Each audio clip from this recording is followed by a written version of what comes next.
Pada kali ini saya akan mendiskusikan mata kuliah yang saya ampu, yaitu mata kuliah keperawatan gawat darurat. Mata kuliah ini dilaksanakan pada semester 6 dengan muatan 4 SKS, di mana 3 teori dan 1 praktikum. Mata kuliah ini berfokus pada asuhan keperawatan yang memperhatikan aspek etis, legal, dan budaya pada pasien dengan kondisi kegawatan, baik yang mendadak ataupun pada kasus risiko, sehingga mahasiswa diharapkan dapat melakukan pertolongan sedini mungkin untuk mencegah terjadinya kematian ataupun kecelakaan.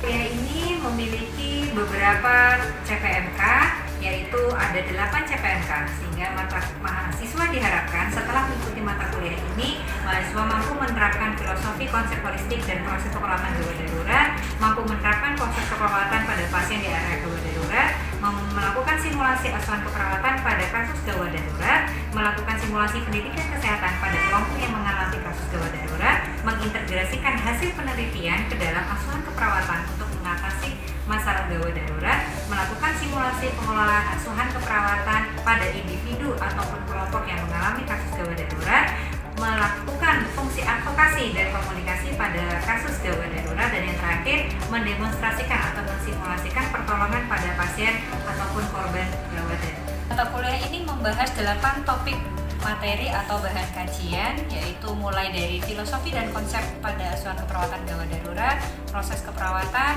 pada pasien dengan gawat darurat, pengolahan asuhan keperawatan, kemudian melakukan simulasi pendidikan kesehatan pada kasus gawat darurat, penelitian terkini atau melakukan implementasi evidence based practice pada dunia keperawatan gawat darurat, kemudian memanajemen kasus secara komprehensif, dan fungsi advokasi komunikasi pada kasus gawat darurat, dan mengintervensi pasien gawat darurat sesuai dengan standar yang berlaku.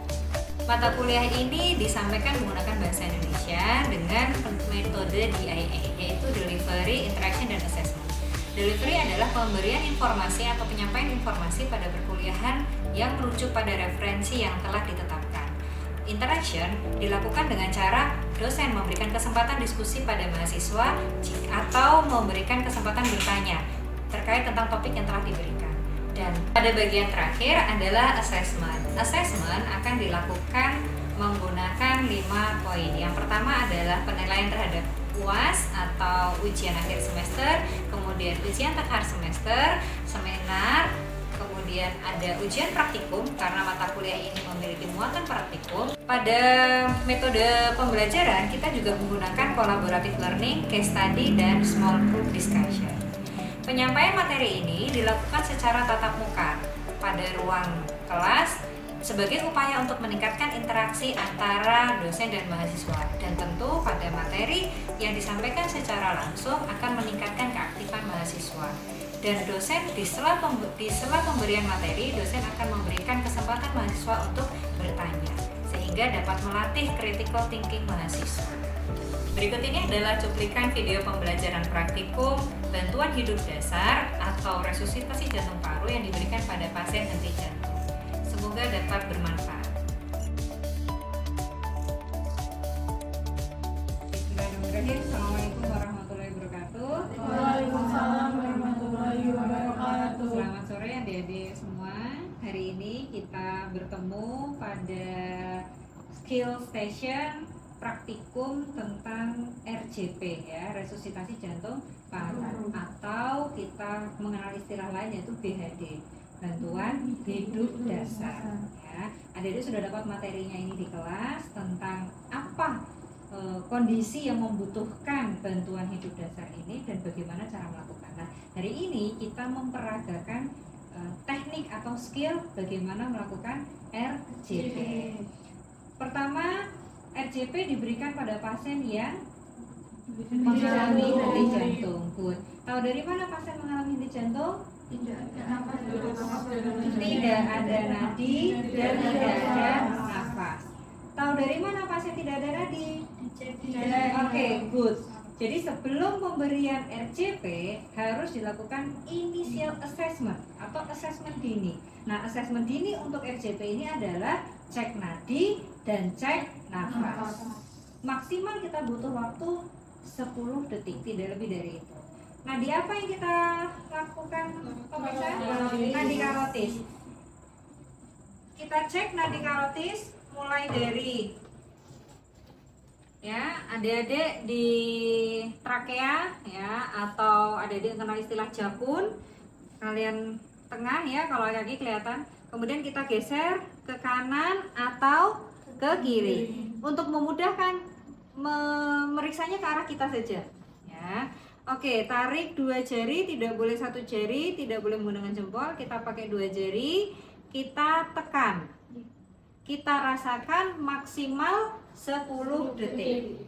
Selain pemeriksaan nadi, kita validasi dengan pemeriksaan pengembangan dada ya. Jadi jangan hanya nadi saja, jangan hanya nafas saja, nadi dan nafas jadi satu. Bila tidak teraba nadi, tidak ada pengembangan dada selama 10 detik, maka pasien ini indikasi untuk dilakukan RJP atau resusitasi jantung paru. Yang kedua, sebelum adik-adik melakukan ini, karena RJP itu membutuhkan waktu yang lama, maka sebelum RJP kita wajib minta tolong ya, atau panggil bantuan. Karena RJP tidak bisa dikerjakan, bukan tidak bisa, kalau dikerjakan sendiri membutuhkan tenaga besar, maka sebelum skill RJP adik-adik mengaktifkan SPGDT ya, jadi sistem emergency, dengan cara panggil bantuan, telepon 118 atau telepon ambulan rumah sakit nomor emergency terdekat. Jangan lupa minta untuk membawakan AED, good ya, alat untuk menstimulus kelistrikan jantung. Yang terakhir, RJP ini tidak hanya dikerjakan oleh orang awam ya, orang tenaga terlatih, orang awam juga bisa, tetapi lebih baik bila ada tenaga terlatih. Maka teman-teman perlu kita memanggil tim yang lebih advance untuk membawa peralatan untuk nanti melanjutkan RJP yang kita berikan.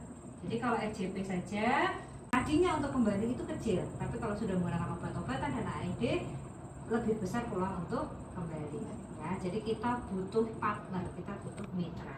Nah, alat-alat seperti ini itu dibawa kalau adik-adik minta bantuan. Kalau tidak minta bantuan, tidak akan ada yang membawakan ini. Ini apa? BVM, good ya. Back valve mask ya.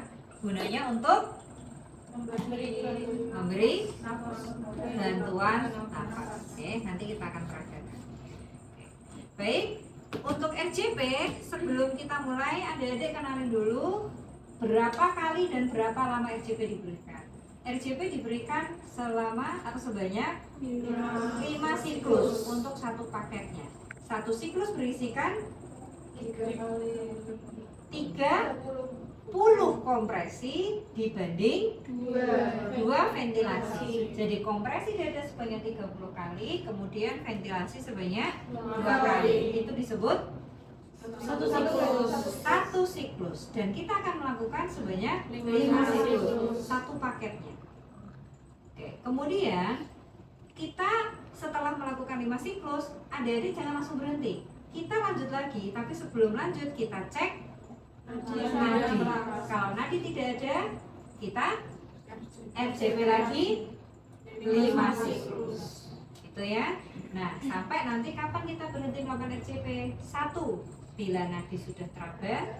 2, orang yang kalian panggil atau tim ahli tadi datang. Yang ketiga, penolong kelelahan, good. Yang keempat, sudah muncul tanda kematian. Kematian apa? Kematiannya, tanda kematiannya dinilai dengan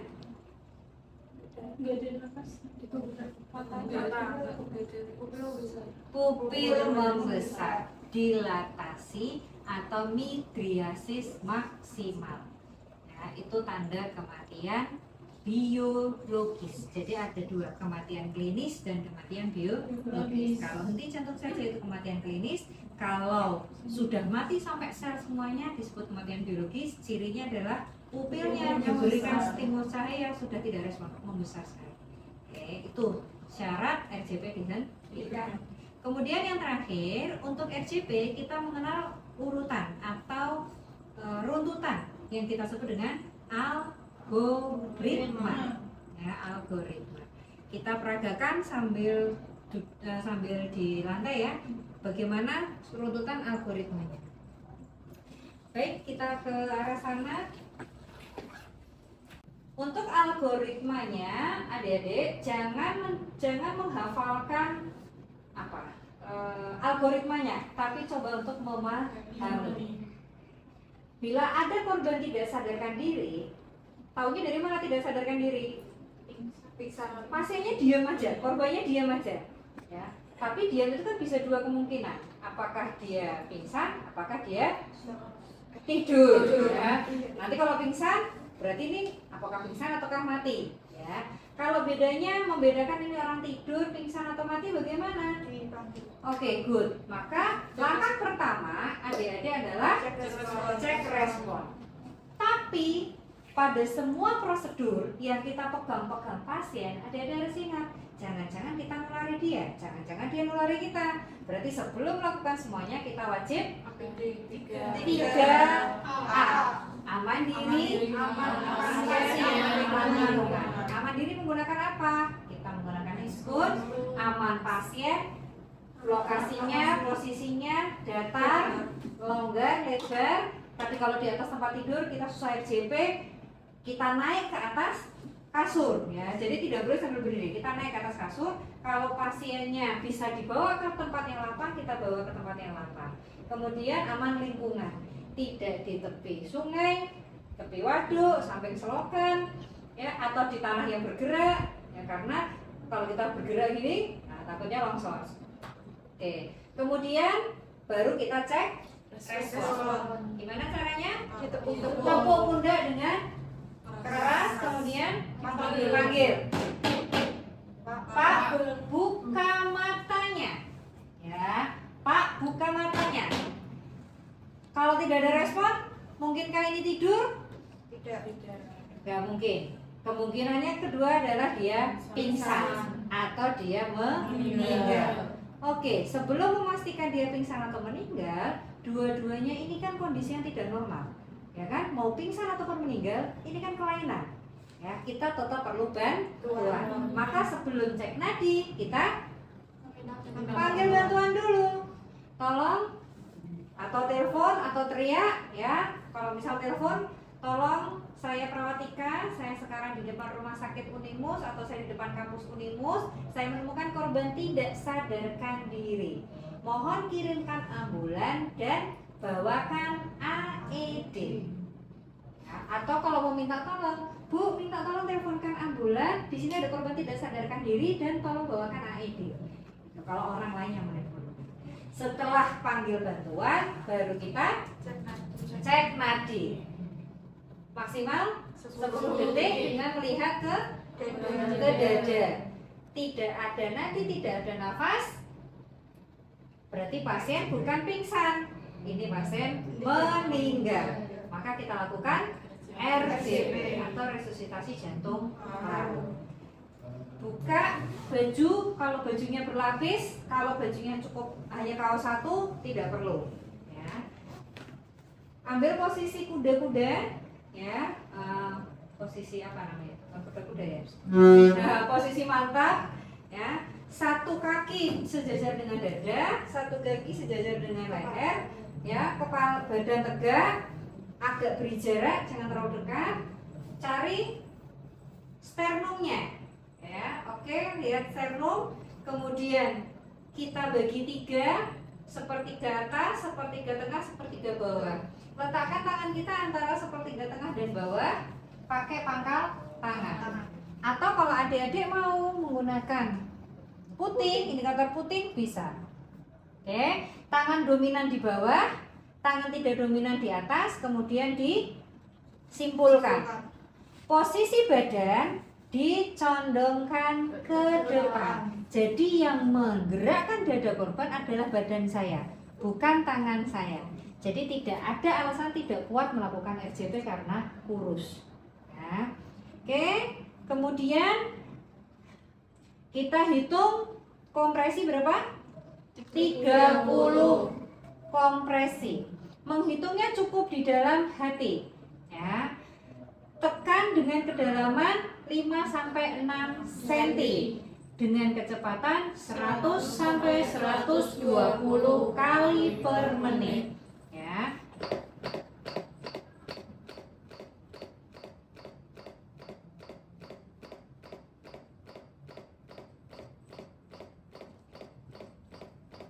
Setelah 30 kali, kita berikan ventilasi. Kalau saya sendirian, berarti memberi ventilasi saya.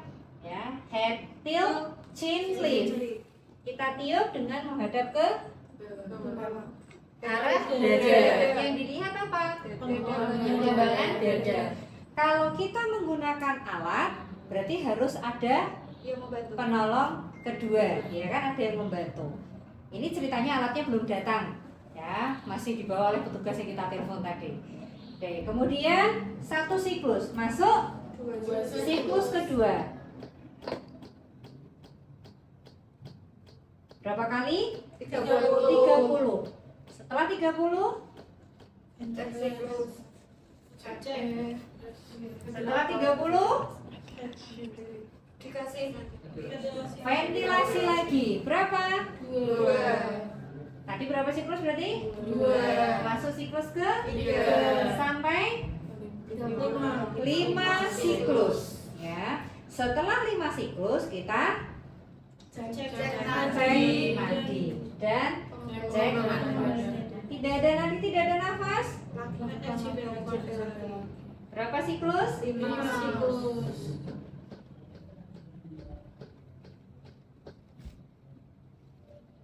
Ya, 1, 2 sampai 5 Siklus. Setelah 5 siklus cek ulang nadi dan nafas. Nadi teraba, nafas tidak ada atau tidak ada kuat. Apa yang dilakukan? Kita berikan rescue breathing. Penolong, misal di sini Mas Reza ya yang paling dekat aja. Nah, oke, saya ajarkan dulu. Tim penolong, kalau adik-adik ada 2, berarti yang satu di sebelah dada, yang satu dari arah atas kepala. Jadi tidak sebelahan. Nah, kalau sebelahan, dosok-dosokan, ya, kan tidak leluasa menolongnya. Bentuknya lihat, ada yang tajam atau ujungnya ya, ada yang melengkung. Ya, runcing itu untuk hidung atas, yang tumpul di dagu. Tekniknya C, E, kasih C, E, kemudian di head up, ya, didangakkan. Apa yang dilihat? Dada. Masuk. Kita berikan ventilasi, atau kalau sudah selesai seperti ini kita sebutnya rescue breathing. Tapi prosedurnya ventilasi sama. Rescue breathingnya berapa kali? 10 sampai 12 kali per menit. Kita memberinya selama 2 menit. Kita pakailah yang 10 kali. Kalau 10 kali per menit berarti memberinya berapa detik sekali? Berapa? 6 detik sekali. Menghitungnya bagaimana? 1.000, 2.000, 3.000, 4.000, 5.000, 1. 1.000, 2.000, 3.000, 4.000, 5.000, 2 sampai 10 kali per menit. Tapi kita mau melakukannya 2 menit, berarti sampai 20.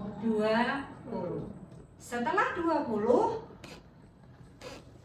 cek nadi dan nafas. Nadi ada, nafas ada, tapi tidak adekuat. Nafas adekuat adalah di atas 12. Kurang dari 12 tidak adekuat. Kita anggaplah nafasnya masih 5 kali. Apa selanjutnya? Rescue breathing lagi. Ya, coba Mas Reza, rescue breathing. Posisinya di atas. Oke. Tangannya C, E. Nah, tekan. 1.000, 2.000, Ya, coba. Nah, 1.000, 2.000, 3.000, 4.000, 5.000. oke. Ya, sampai berapa menit? 2 menit. Taunya 2 menit dari mana? Kalau sudah ke 20. Setelah 20 berarti kan sudah 2 menit. Cek nadi lagi. Nadi tidak ada. RJB lagi. Berapa siklus? 5 5 siklus.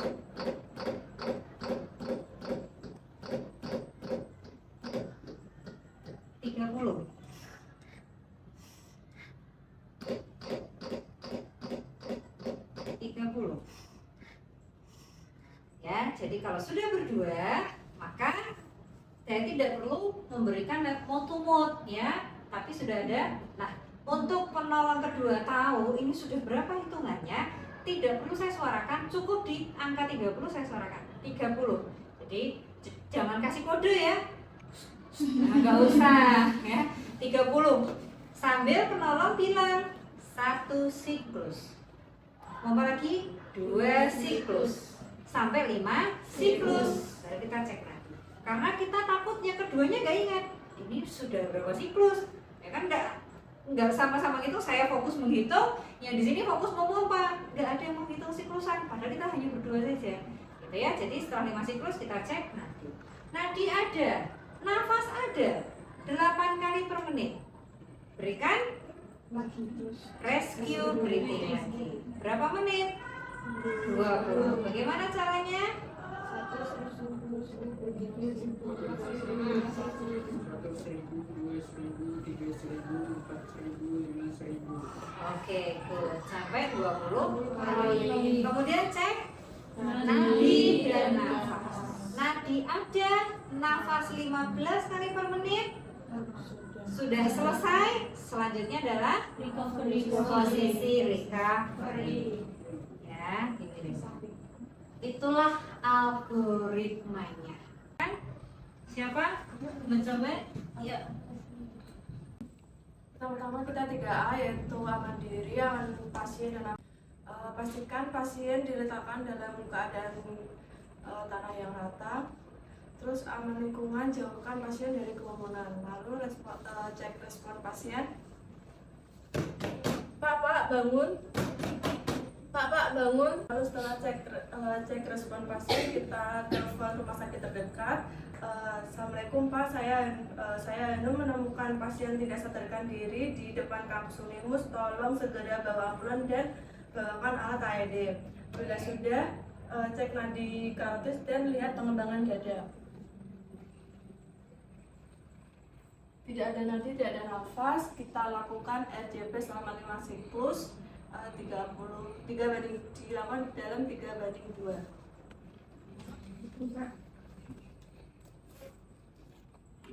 Lakukan kompresi 30/2. Letakkan tangan sejajar dengan puting. 30.